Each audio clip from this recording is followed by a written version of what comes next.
मंडळी, महाराष्ट्रातल्या 29 महानगरपालिकांच्या निवडणुकांची रणधुमाळी आता शिगेला पोहोचली आहे। आज उमेदवारी अर्ज भरण्याचा शेवटचा दिवस आहे आणि याच निर्णायक टप्प्यावर भाजपच्या राजकारणात मोठा भूकंप आलाय।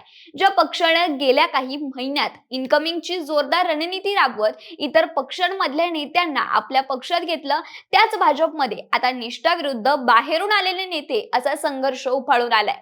उमेदवारी याद्यांमध्ये बाहेरून आलेल्या नेत्यांना प्राधान्य दिलं गेलं आणि वर्षानुवर्ष पक्षासाठी झटलेल्या कार्यकर्त्यांना डावललं गेलं असा आरोप भाजप कार्यकर्त्यांकडून करण्यात येतोय।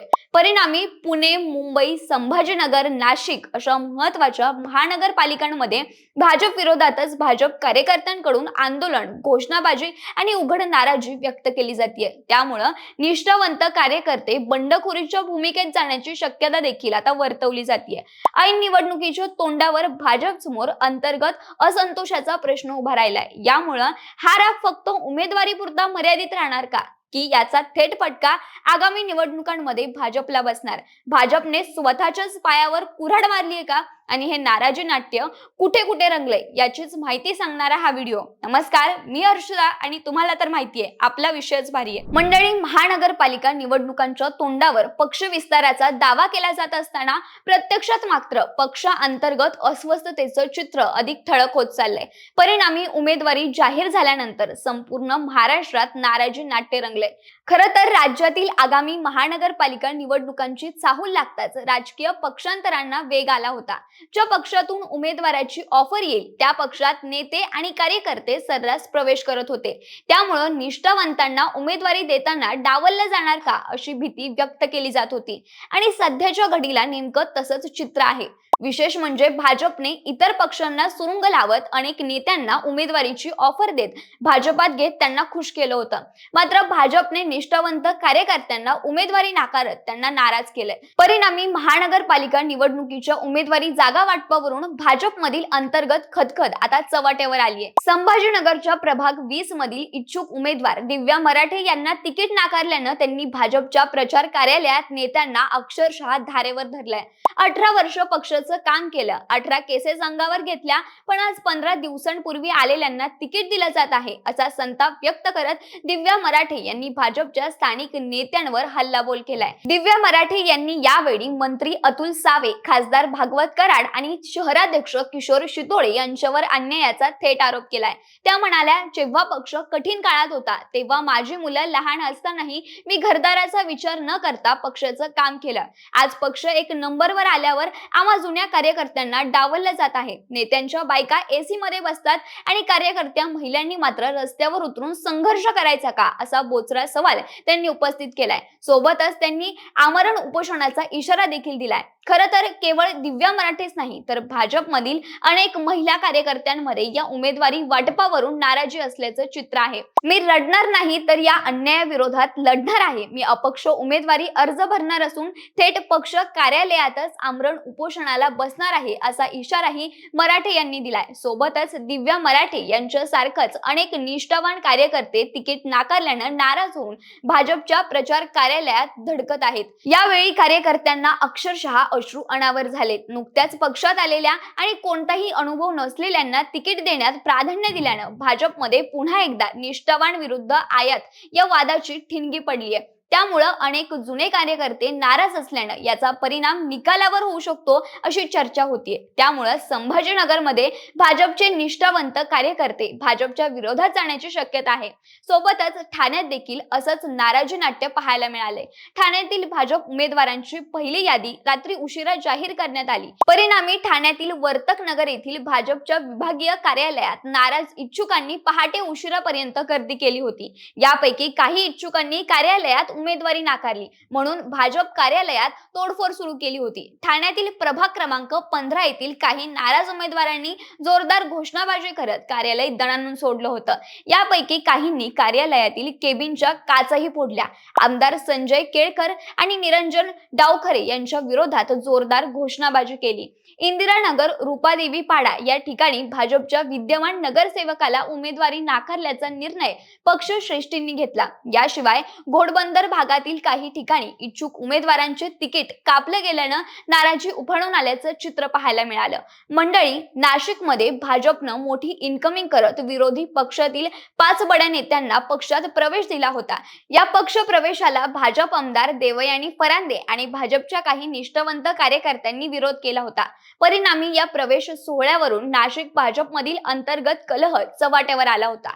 विशेष म्हणजे भाजपच्या नाशिक महानगरपालिका निवडणूक प्रमुख आणि आमदार देवयानी फरांदे यांच्या तीव्र विरोधाकडे दुर्लक्ष करून हा कार्यक्रम आयोजित करण्यात आला होता. फरांदे या प्रवेश सोहळ्याला अनुपस्थित राहिल्यानं त्यांची नाराजी उघडपणे समोर आली होती. त्यामुळे राजकीय वर्तुळात चर्चांना उधाण आलं होतं. त्यामुळे भाजप निष्ठावंत कार्यकर्त्यांना डावलून नव्याने पक्षात आलेल्या नेत्यांना उमेदवारी देणार का असा प्रश्न निर्माण झाला होता. अखेर आज उमेदवारी जाहीर होणार आहे, परंतु भाजपमध्ये इच्छुक उमेदवारांचा कारनामा पाहायला मिळालाय. या ठिकाणी चक्क एबी फॉर्म घेऊन जाणाऱ्या कारचाच पाठलाग करत असल्याचं थरारक दृश्य समोर आलं आहे. उमेदवारी अर्ज भरायला शेवटचे काही तास शिल्लक आहेत. त्यात पक्ष उमेदवारी देईल की नाही याची धास्ती इच्छुकांना आहे. त्यामुळे नाशिकमध्ये एबी फॉर्म घेऊन जाणाऱ्या कारचा पाठलाग करण्यात आला. तसंच बोरिवली मतदारसंघातून संजय उपाध्याय यांना उमेदवारी देण्यात आल्यामुळे स्थानिक नेते नाराज झाले असल्याची चर्चा सध्या पाहायला मिळते.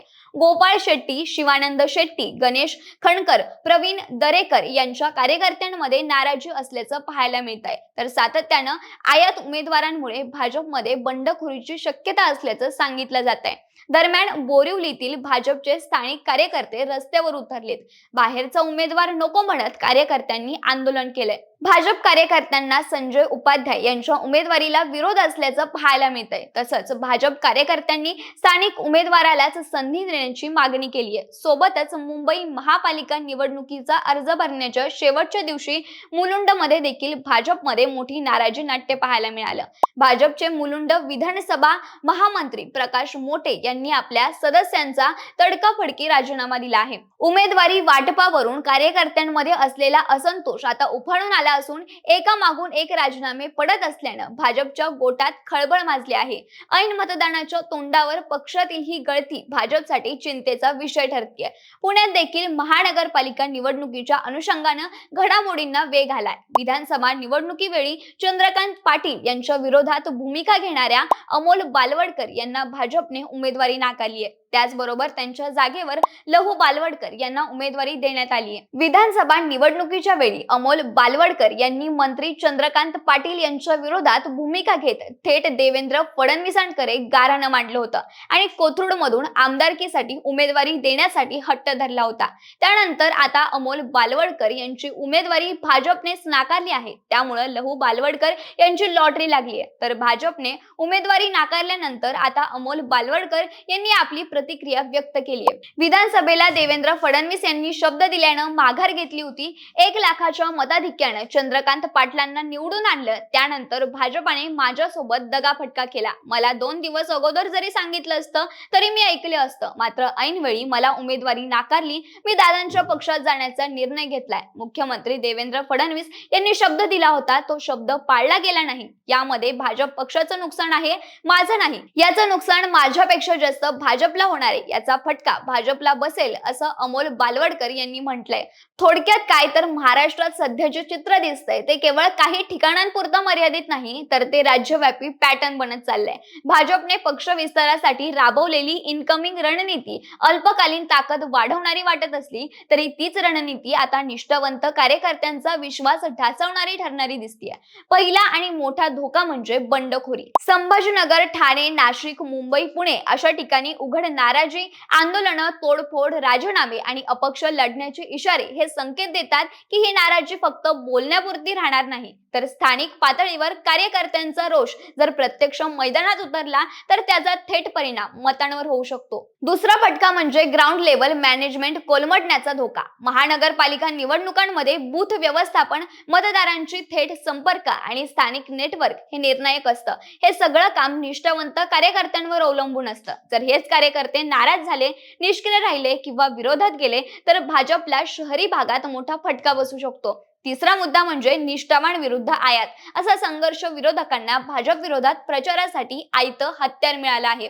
पक्षासाठी झटलेल्यांना डावलून बाहेरच्यांना संधी हा मुद्दा निवडणूक प्रचारात प्रभावीपणे वापरला जाऊ शकतो, विशेषतः शहरी मध्यमवर्गीय आणि संघटनात्मक मतदारसंघामध्ये. त्यामुळं महानगरपालिका निवडणुकांमध्ये भाजपची खरी लढाई फक्त काँग्रेस, शिवसेना किंवा मनसेशी नाही, तर स्वतःच्या नाराज कार्यकर्त्यांशी आहे. जर ही नाराजी केवळ आवरली गेली नाही, जर निष्ठावंतांना विश्वासात घेतलं गेलं नाही, तर इन्कमिंग मधून मिळालेली ताकद आतल्या बंडांमुळेच कमजोर होण्याची शक्यता नाकारता येत नाही. म्हणूनच या निवडणुकीत प्रश्न असा आहे की भाजप बाहेरून आलेल्यांच्या बळावर जिंकेल की आतल्या नाराजीमुळे स्वतःचाच खेळ बिघडवेल. याच उत्तरावर महाराष्ट्रातील महापालिकांचा निकाल ठरणार आहे. या संपूर्ण राजकीय घडामोडींबद्दल तुम्हाला काय वाटतं? तुमचं मत कमेंट करून नक्की सांगा आणि सोबतच आपल्या विश्वासबारीच्या YouTube चॅनलला सबस्क्राईब करायला विसरू नका. धन्यवाद.